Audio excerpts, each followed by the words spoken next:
ఫిర్యాదు చేసేందుకు వెళ్లిన పొల్యూషన్ బోర్డు అధికారులు నిర్లక్ష్యంగా సమాధానం చెబుతున్నారని ఎమ్మెల్యే బోండా ఉమ ఆరోపించారు. ఫ్యాక్టరీ వ్యర్థాలను సముద్రంలోకి వదులుతున్న రామ్కీ కంపెనీపై ఎందుకు చర్యలు తీసుకోలేదని ప్రశ్నించారు. దీనిపై డిప్యూటీ సీఎం పవన్ స్పందించారు. పొల్యూషన్ బోర్డులో అనుకున్నంత స్థాయిలో సిబ్బంది లేదన్నారు. అయితే రామ్కీ సంస్థకు షోకాజ్ నోటీసులు ఇచ్చామని కౌంటర్ ఇచ్చారు. ఇక్కడే ఉన్నారు కృష్ణయ్య గారు, చైర్మన్ గారు.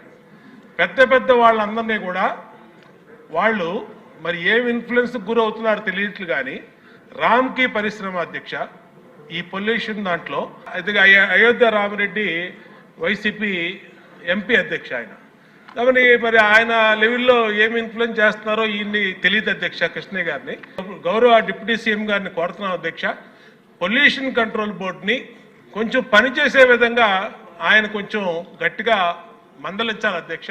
ఆయన చెప్పాలి అధ్యక్ష, అయోధ్య రామిరెడ్డి రామ్కీ వాళ్ళని ఎందుకు వదిలేశారు, మీరు ఎందుకు వదిలేశారు చెప్పండి. ఈ సభలో ఇక్కడే ఉన్నారు ఆయన. ఎందుకంటే pollution control board is very limited ఉంది, మనకి చాలా మంది ఇంకా హైర్ చేయాల్సి ఉంది. ఫస్ట్ పని చేయాల్సిన ఎవరు అధ్యక్ష? అర్బన్ బాడీస్ పనిచేయాలి, మున్సిపాలిటీస్ పనిచేయాలి. Everything you cannot completely directly correlate with pollution control board. ఇది ఫస్ట్ టైం కృష్ణయ్య గారు వచ్చాక వారికి తెలియజేసిన హీ హ్యాస్ ఓపెన్ ఇట్స్.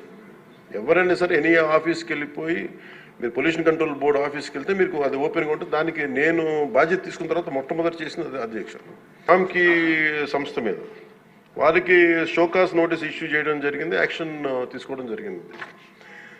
అలాగే చాలా వ్యర్థాలు వదిలేస్తున్నారు ఇవన్నీ. అంటే ఒక ప్రాబ్లం ఏముందంటే ఏదైనా సరే స్ట్రిక్ట్ యాక్షన్ తీసుకోవాలి అంటే ఎన్ని ఇండస్ట్రీస్ మూతపడిపోతే మనకు తెలియదు. ప్రాక్టికల్గా మనం చూసేటప్పటికి ఇప్పుడు ఏ పరిశ్రమ అయినా సరే పొల్యూషన్ లేకుండా ఏ పరిశ్రమ లేదు.